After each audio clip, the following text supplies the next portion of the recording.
Isinailalim na rin sa state of calamity ang bayan ng Calasiao at Dagupan City sa Pangasinan. Patuloy ang rescue operations lalo't may mga lugar na mas lumalim pa ang baha. Mula po sa Calasiao, nakatutok live si Jasmine Gabriel Galvan ng GMA Regional TV. Jasmine! Emil, dahil pa rin sa kabi-kabila ang pagbaha sa ilang lugar sa Pangasinan, na isinailalim na sa state of calamity ang 7 lugar sa probinsya, kabilang dyan ang bayan ng Calasiao.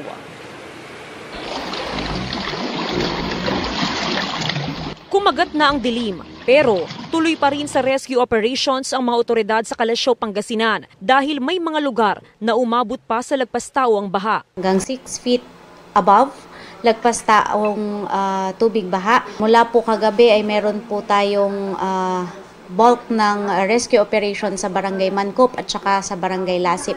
So mula po kagabi hanggang ngayon po ay ongoing pa rin po ang ating rescue operations. Sa tala ng MDRRMO, nasa 21 barangay na ang lubog sa baha. Nasa 87 families o 388 individuals ang nasa Calasiao Sports Complex na ginawang evacuation center. Malalim po ang baha.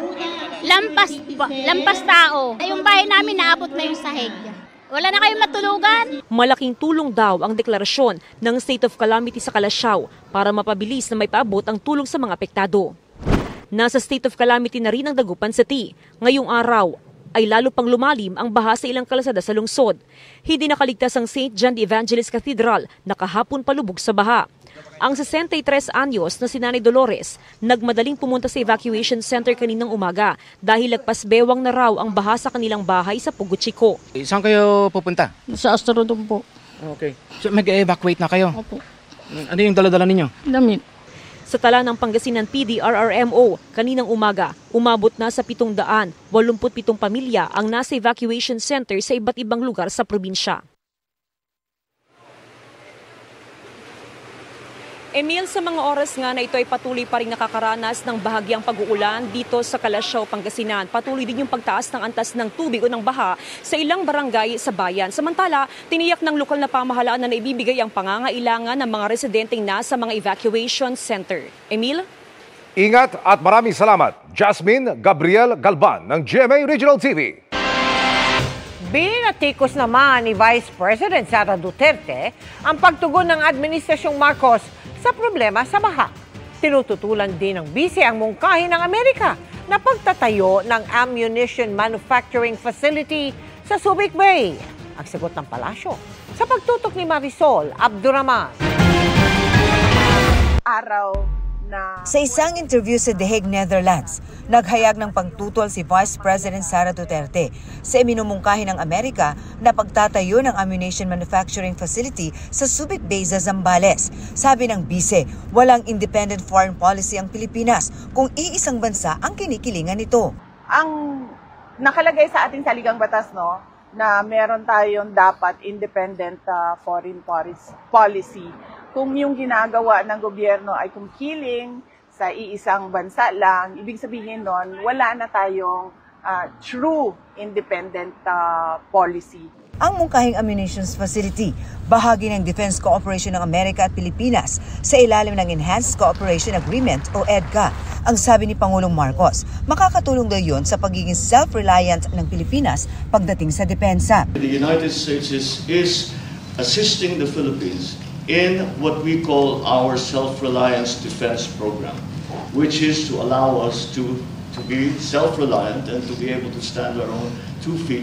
Binatikos din ni Duterte ang pagtugon ng Administrasyong Marcos sa problema ng mga pagbaha. Kabilang ang mungkahi ng Pangulo na ipunin ang floodwater para magamit sa tagtuyot. Ipunin po natin lahat, tapos i-deliver po natin sa Malacanang para po may mainom siya. Sabi ng palasyo, nakapagtataka raw na tila hindi alam ng bise ang Republic Act 6716 o Act providing for the construction of water wells, rainwater collectors, development of spring and rehabilitation of existing water wells in all barangays in the Philippines. Kinutya niya ang suwestyon na ito ng Pangulo na ipunin ang tubig ulan. Marahil ay hindi po niya batid ang batas na ito at ang pinapalabas lamang niya ay pag-iipon ng tubig sa timba. Pagdidiin ng palasyo, may direktiba ang Pangulo gaya ng mga libreng sakay at paghahanda ng food packs para sa mga naaapektuhan ng bagyong Krising. Hindi naman po talaga malalaman marahil ni Vice Presidente kung ano po ang pag-prepare ng administrasyon patungkol po dito sa bagyong Krising dahil wala po siya sa bansa at nagbabakasyon siya sa The Hague. Hiningan namin ng reaksyon dito ang Vice. Para sa GMA Integrated News, Marisol Abduraman, nakatuto 24 oras. Magandang gabi mga kapuso. Ako po ang inyong Kuya Kim na magbibigay sa inyo ng trivia sa likod ng mga trending na balita. Nakakapanindig balahibo ang tagpong bumungad sa nakilala nating magkasintahan. Habang nagde-date sa Binondo, ang mga tao sa kanilang paligid, nagsitaas ang mga buhok. Anyari?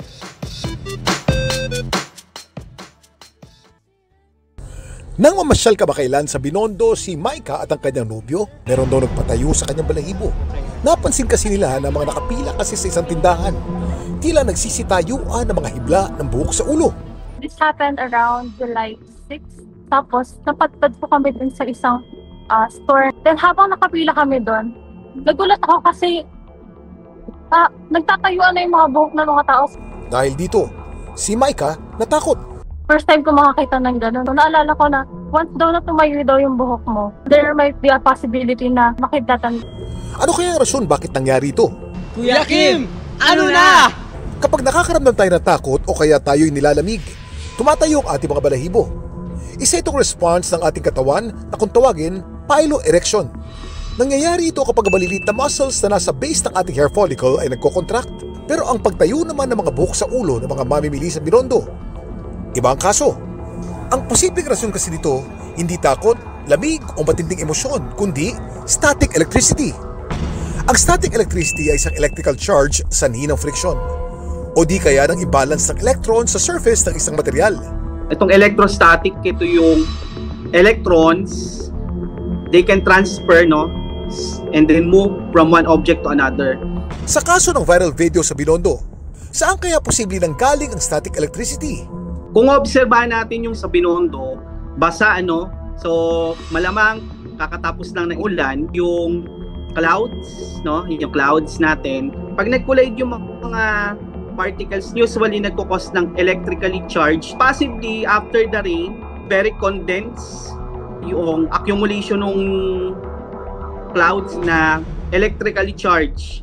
Yun yung nagkukos nung pagtayo ng mga buhok ng mga tao nandun sa Binondo. Maaaring dahil ito dun sa dry air. Pwede rin siyang mag-cause ng attraction. Possibly, may malalaking generators na nagkukos ng attraction na yon nearby.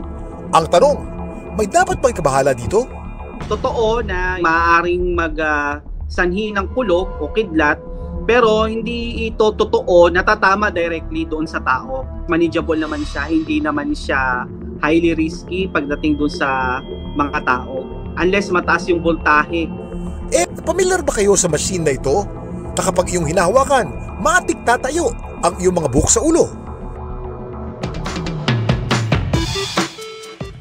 Ang Van de Graaff generator ay isang electrostatic machine na gumagamit para makalikha ng high voltage. Sa loob dito ay merong belt na kapag umiikot ay kumikiskis sa mga metal o plastic rollers.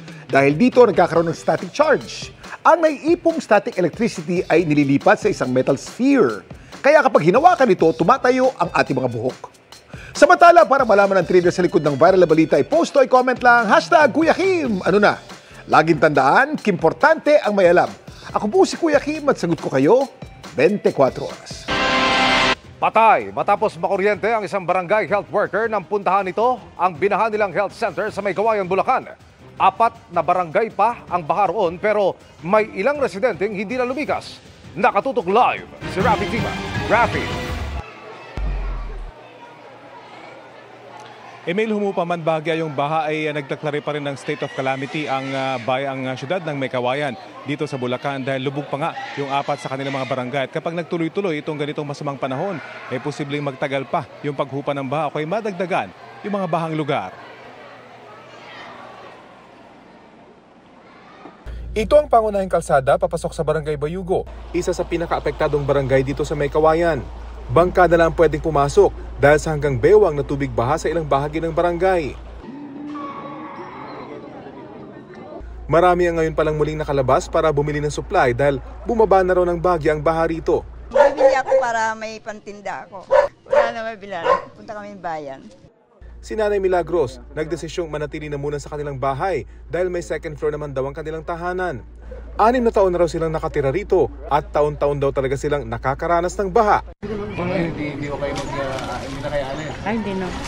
Ito na lang po. Kasi po, mahirap lumikas pag may mga batang maliit.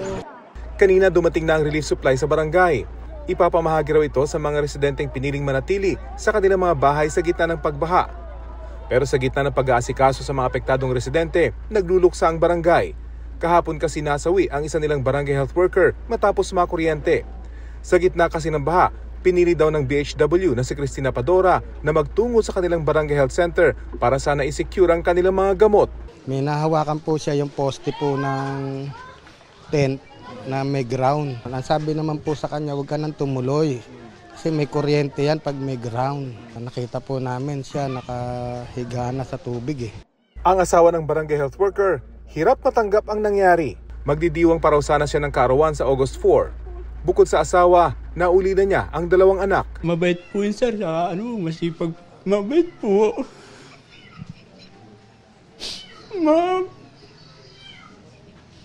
Mabait po siya, di ko nahirapan ako.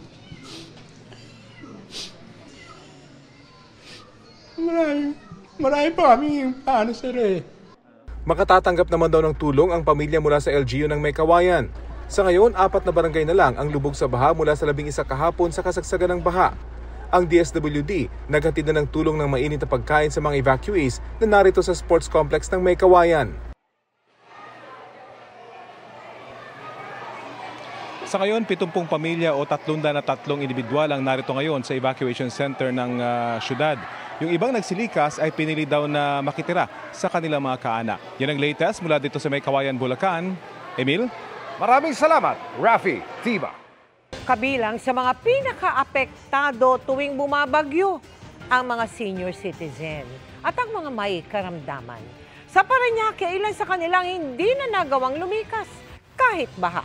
Nakatutok live si Maris Zumali. Maris? Mel, hindi pa man tuluyan nakakabangon mula sa bagyong Krising. Heto't hinihila na naman ng mga panibagong bagyo ang habagat na maya't maya kung humagupit dito sa Parañaque. At gaya nga ng sinabi mo, sa tuwing sila ay babahain, isa sa pinaka-apektado ang mga senior citizen. Dahil nasa loob ang bahagi ng Sitio Libho sa Barangay Santo Niño, Parañaque City at dahil sa kitid na mga daan, mahirap puntahan ang tahanan ng 80 anyos na si Arsenia. Pirmi na lang din siya sa kanyang kama dahil sa sakit. Kaya naman nang bahain, pinili niyang wag nang lumikas at iniangat na lang ang kanyang kama.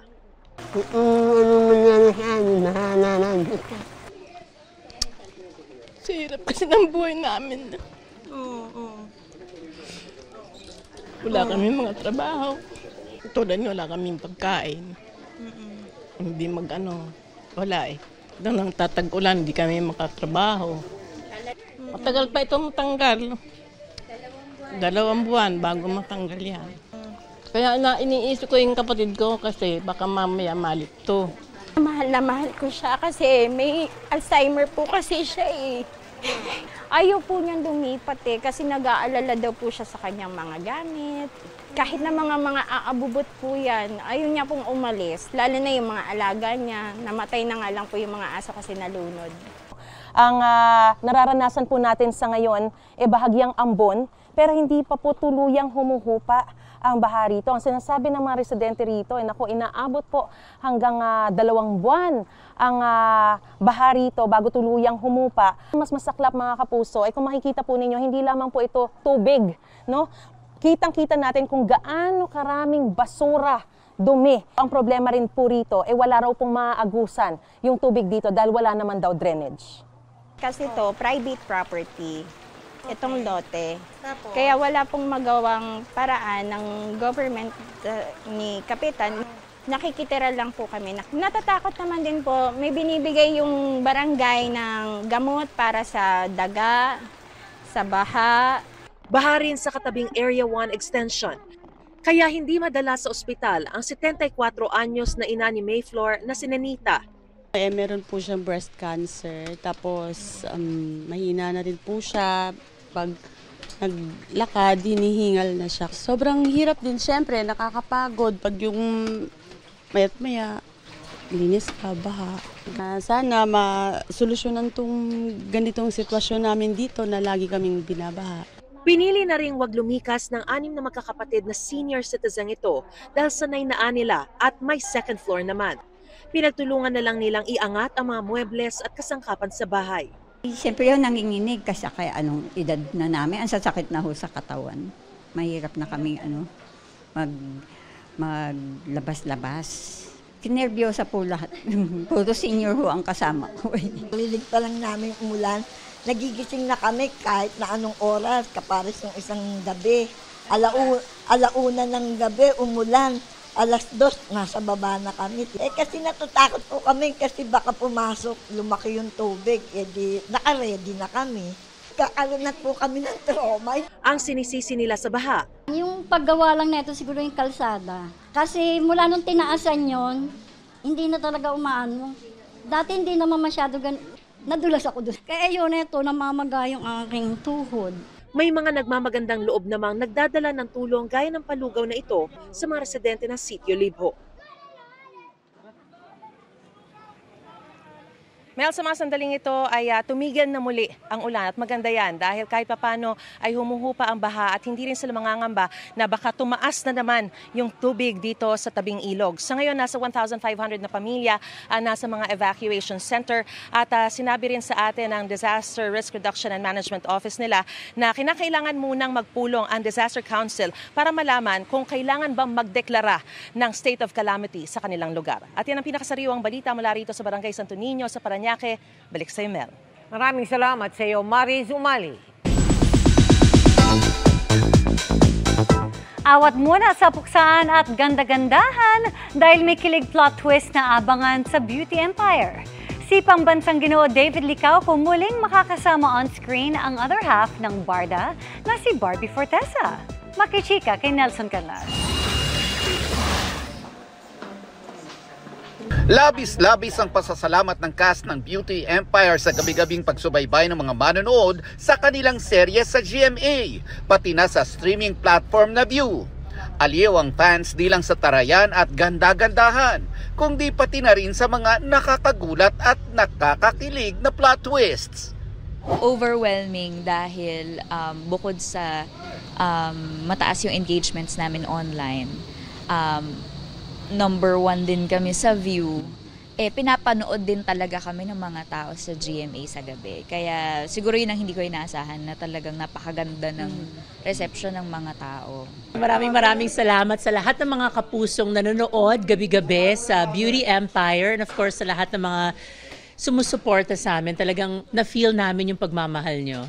Kahit maulan dito sa Antipolo, tuloy-tuloy pa rin ang taping ng Beauty Empire at para mas mapaganda pa raw ang kanilang mga plot twist, nag-i-invite sila ng mga special guest tulad ni Pambansang Ginoo, David Licauco. Handog daw nila ito sa mga abangers na Barda shippers na siguradong maglalayag dahil sa bagong plot twist na ito. Plot twist ba to? Hindi. Or surprise? Oo, surprise.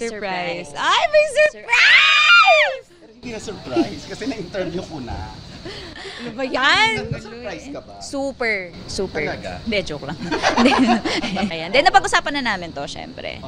Matagal na eh. Actually, matagal na siya dapat pumasok. Pero yun, finally, okay din na ngayon siya pumasok dahil like bumibigat na rin yung mga eksena namin. So, perfect timing din talaga.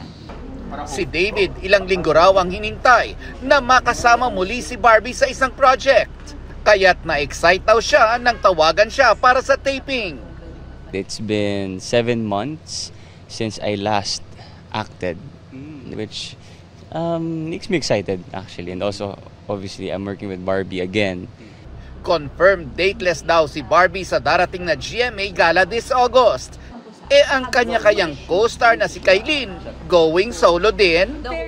Tayo na lang talaga. Malay nyo after. May date ka daw ba? Wala ho. Wala. Yung sagot, wala ho. Wala. Game? Tayo na nga lang dalawa. Exactly. Nelson Canlas updated sa showbiz happenings. And that's my chika this Wednesday night. Ako po si Iya Arellano. Miss Mel, Emil. Salamat sa iyo, Iya. Thanks, Iya. At yan ang mga balita ngayong Miyerkules. Ako po si Mel Tiangco para sa mas malaking misyon. Para sa mas malawak na paglilingkod sa bayan, ako po si Emil Sumangil. Mula sa GMA Integrated News, ang News Authority ng Pilipino, nakatuto kami 24 oras.